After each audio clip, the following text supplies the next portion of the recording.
BarkerCast. Breaking news from the Reef. Welcome. This is episode 311 of the Clive Barker podcast. We were originally going to be putting an audio commentary for Nightmare on Elm Street as 311, but we had some breaking news from the Reef. Beep beep beep beep beep beep. Yeah. It's a Muppet News flash. Yeah. Phil and Sarah just announced, and I don't know if they've put this on Facebook yet, but they sent out an email to the people who have bought from them before that their new playbooks are here. We've talked about these playbooks in the past, right? We've got we've got the Magician, History of the Hunters Devil, in the Snow, yeah, Hunters in the Snow, and there was one other one that had been previously published. Crazy Face, right? Crazy Face. There we go. Yeah, I think so. Yeah, exciting. And these are really neat playbooks. They're very accessible. They're like $10 or $13 for Frankenstein in Love. But yeah, they're really neat. And they don't seem to sell out. So it's great if you're in drama, if you're in theater, if you want to put up a play. This is a perfect thing to buy and start something up in your project. Or if you're like us and a huge Clive Barker fan, you can get to read some of these plays and in typical fashion, like what they did in the past, they make one playbook that was previously published in one of those, one of those two collected books, right? Mm-hmm. So yeah. Frankenstein in Love was in our Incarnations, but they also came out with Nightlives, which was not previously available. We've never read it before. We've only read about it.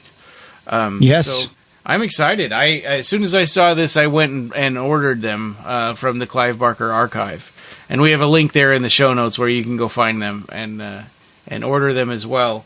Yeah, they're already on the website. I actually opened the store for the Clive Barker archive, and wow, look at this! I'm looking also at an Imagineer Deluxe 1 through 8 set that they have available for sale.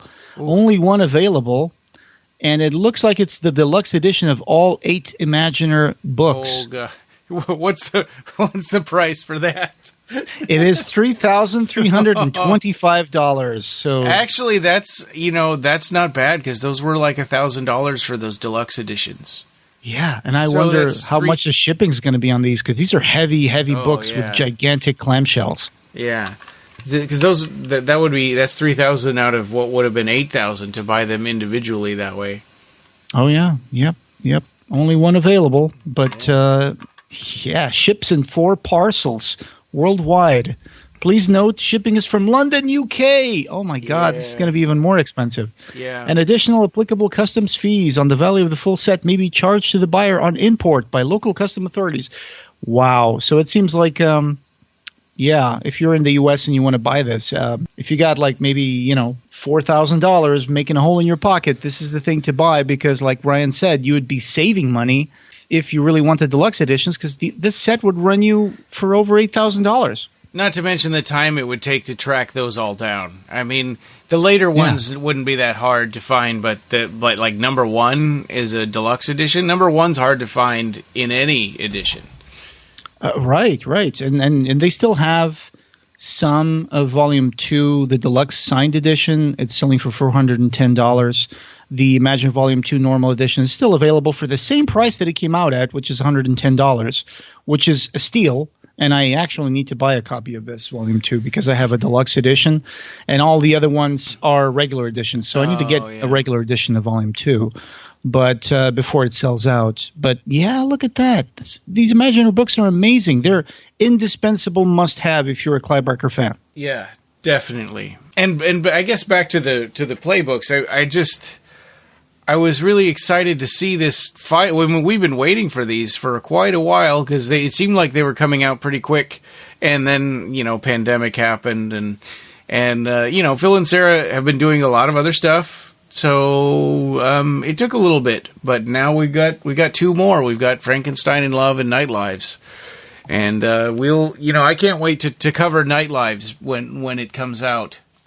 Oh yeah, because I've never read it because it's never been published before. But there's been indirect conversations and interviews and books like The Dark Fantastic, right? Yeah. That talk a little bit about it. the sort of excerpts that we've seen or the descriptions of it is that it's about sort of a gangster story and it has identical twins and some kind of like swapping of lives sort of a thing. Right. So there was a little flyer or a pamphlet from Dog Company that they published like in 1982 where they summed up Nightlives. It said, Nightlives is a thriller about identical twins, one a major political figure, the other an underworld boss, who meet and exchange lives for one unforgettable evening. Designed in black and white, the production recreates the style and hard-boiled wit of early gangster films. Wow, I don't think I've ever seen something coming out of the Clive Barker camp that dealt with noir like this, except for maybe that movie Underworld. Transmutations. Yeah. Well, and I'm sure that I wonder if Transmutations sort of, if his original script was had some influence from this play. Oh yeah, I guess we'll find out. Yeah. So interesting. So two people who look similar, they look like identical twins, and one of them's a public figure, and the other one's an underworld boss. I'm sure a lot of hijinks will ensue. Yeah, I'm looking forward to that. You know, it would be kind of fun if we did like audio dramas of these plays. I don't know if that's okay or not, though. Yeah, that's an interesting idea. We would need a cast for sure. I think we could get that together. Yeah, maybe. Yeah, I don't know. We'll discuss that and see if that's a thing we could do. Yeah. When I mentioned like drama and students or people who want to put these plays, also in the Clive Barker archive here at the bottom of the page where you can order, it does say for production companies and teaching groups, please contact us for bulk orders and licensing arrangements. So you can contact Phil and Sarah at the Clive Barker archive. If you go to the website, I'm sure there's a contact there. These are nice, neat, tight little books with great covers.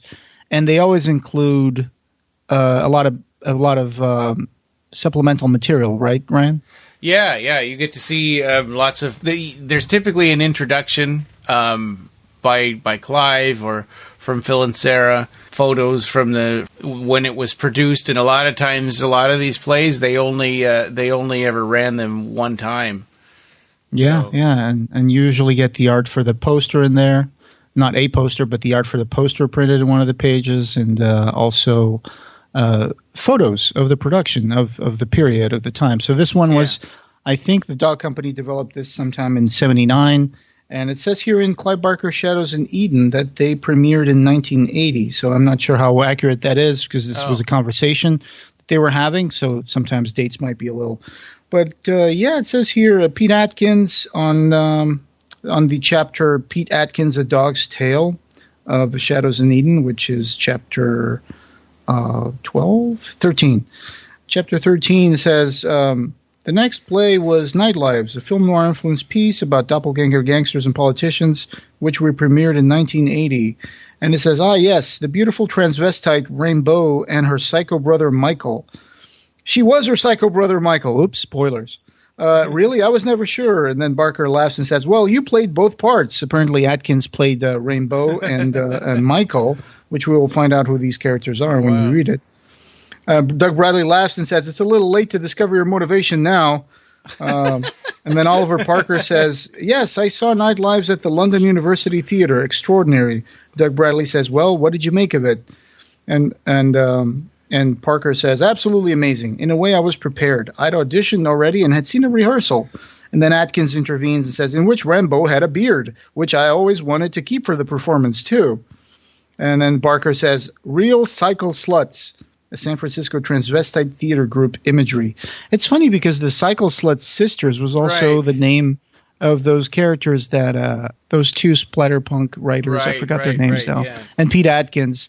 They played these three drag characters in Nightbreed that were cut from the film. That's what I hear here. It says, the curious thing about Dog and Nightlives, and this is Clive Barker speaking, is that we played both of them at the British Council to audiences of predominantly foreign students. But they got it. They had a good time. Yeah. So, well, it'll be fun to go over this one when it comes when it arrives. Oh yeah, and it's got this beautiful cover with it looks like Aberrat art, where there's like a cliff and a giant bridge bridging the cliff, and then there's two giant demons standing on top of each pillar of the tower on either side. Yeah. Which I think is one of those paintings that we saw in the Imaginer books as well. One of those great paintings. And I think Frankenstein in Love we've actually discussed on the. I think we did an episode about it. It was one of those early, it was one of those early things where we talked about Incarnations, I think. Yeah. We mentioned that it's a Grand Guignol play, and the cover for this book is that cover that was analyzed by Rob Ridenour in our blog on one of his Beyond the Limits. Oh. It's the painting where there's like two guys, and one of them is sticking his hand inside the other guy's chest. Right. Yeah, it's I forgot the name of this. Yeah. But yeah, Frankenstein in Love, right? I mean, horror story, heads and pikes. Yeah. It was it's got I think South American revolutionaries, is that right? Yeah, Coco, the guy who can dance on fire and stuff, and pretty amazing visuals in there. And of course there's a Dr. Frankenstein. Wait, no, is it Dr. Frankenstein? I forgot now. Yeah, that's right. Yeah. And there's all sorts of crazy gore things that happen, and a lot of revolutionary philosophies. And I actually need to reread that again. It's been a long time since I've read that, but it's definitely like a really good play. Yeah. But now you'll be able to see it with a little introduction, some production photos, and image of the poster on these new little books that Phil and Sarah of the Clive Barker Archive are putting out. It looks like we talked about Frankenstein in Love on episode 102. Oh, there you go. Whoa, That was 209 episodes ago. Yeah. So, go check it out. Go to the Clive Barker Archive and check out what they have in their store. These little playbooks, I have to interject here and say, well, they're not all necessarily like absolutely like written by Clive Barker. This was sometimes, collaborative, right? I mean, sometimes Dog Company was a collaborative effort, but I guess Clive kind of crystallized these plays into like these scripts, and now they're being put out by the Clive Barker Archive. Right. But I'm sure there was input from other people in the Dog Company, like Doug Bradley and Peter Atkins and other people like Oliver Parker. So this was something that they would workshop extensively. And then, like Doug Bradley said in one of our latest episodes, they would play it for like a week and then moving on to the next. It's like, no, we gotta take this out to people and show them and let them know that we know what we're doing and that we're actually a good theater play company. And it's like, no, let's do something else. So who knows how many other plays are there to put out? Well, yeah, I mean, and so I guess if you think about these books, right, Incarnations and Forms of Heaven, each one of those has 3 plays in it.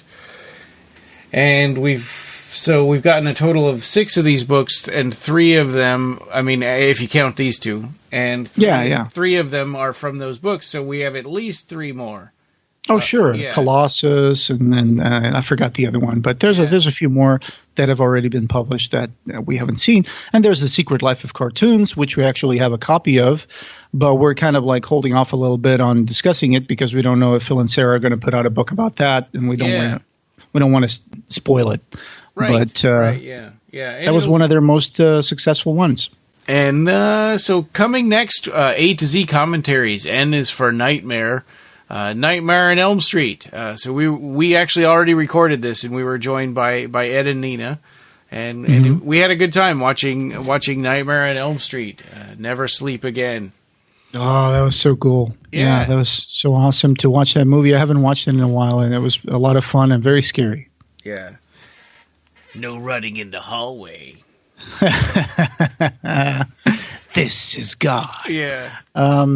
So that's going to be a lot of fun. If you have a copy of that, you can play it and listen along to us chatting about the special effects and little bits of trivia and our own nightmares that we, that everybody has. Like, oh, I'm late for school and I don't have any pants on. Yeah. And anyway, so And what else do we have coming up? And we've got Jericho Squad 77, some more interviews. Possibly we'll get back to the Illustrator series with Illustrator II. Yes. Great book. Great, amazing book. And Jericho Squad, we're going back into Gregory's Folly in Africa. Yeah. Going to the 3rd level now. Gluttony, I think? I don't know. Well, yeah, I guess you'll find out. You'll find out. All right. Read the book. What was that? Those Time Life where they would do those. Do you remember those old commercials? No, because I didn't grow up in the U.S. But, it was Time Life Mysteries of the Unknown. And they would start describing it. And then somebody would go, well, what happened next? And you go, read the book. Time Life. Yeah. And also, please check us out on Spotify, on the App Store, Apple Store. Wait, is it the Apple Store? What do you call it? Because I don't use it. They call it Apple Podcasts now. The Apple Podcasts. Yeah. So, go ahead and subscribe to us there and on Spotify. It's the BarkerCast. Please leave us reviews and go to our tpublic.com store. It's tpublic.com/stores/BarkerCast. And we have some really cool T-shirts there available for sale and stickers. And stickers with our BarkerCast characters. And phone cases and all kinds. And banners. It's really cool stuff. I'm actually ordering some stickers of Jericho Squad 77 for myself so I can put it on my computer. Oh, awesome. That's great. Putting money into our own pockets. Yeah. And the Cenobium T-shirt, which seems to be a great hit. And the T-shirts are like $20. They're really awesome. I have them. You have some. Sometimes there's a sale all the time. So sometimes they're $13. Yeah. And we have like our BarkerCast banner T-shirt with Pelican and Pinhead. We have the Marcus Williams painting of Pinhead, which is amazing. The Nina Arlene Cenobium T-shirt design with Nyx. And we have a Jericho Squad 77 T-shirt now with the crew. With the crew. The whole squad on there. You too can own a T-shirt that has me as a Eurythmic. Yeah. And Ralph and Musette and Jonathan Livingston Seagull. Yeah. And the redhead that's played by Laurie. Zoe Mason. Yes. A rogue. So it's cool. Go there and check it out. tpublic.com/store/BarkerCast. She actually dresses like a rogue, but she's a cleric. Okay. Yeah. So she's a cleric. Yep. Yep. She's a healer. And I am a Blade Singer Wizard. Yes, Blade Singer Wizard. Thank you. It's been really cool. And keep in touch for our next trip into Gregory's Hell. Yeah, should be coming up here in a couple of weeks. And this podcast, having no beginning, will have no end. Thank you for joining us, and we hope you have subscribed. You can find the Clive Barker Podcast wherever you find audio. Show notes for this episode, as well as news and reviews, can be found at our website at www.clivebarkercast.com. The Clive Barker Podcast, or BarkerCast, is an independent editorial podcast and blog that is not affiliated with or under contract by Clive Barker or Seraphim Inc. This is a labor of love by the fans for the fans. Watch for our annual Kickstarter fundraisers to get some cool stuff, and you can buy t-shirts on our TeePublic store. Go to tpublic.com and search for BarkerCast.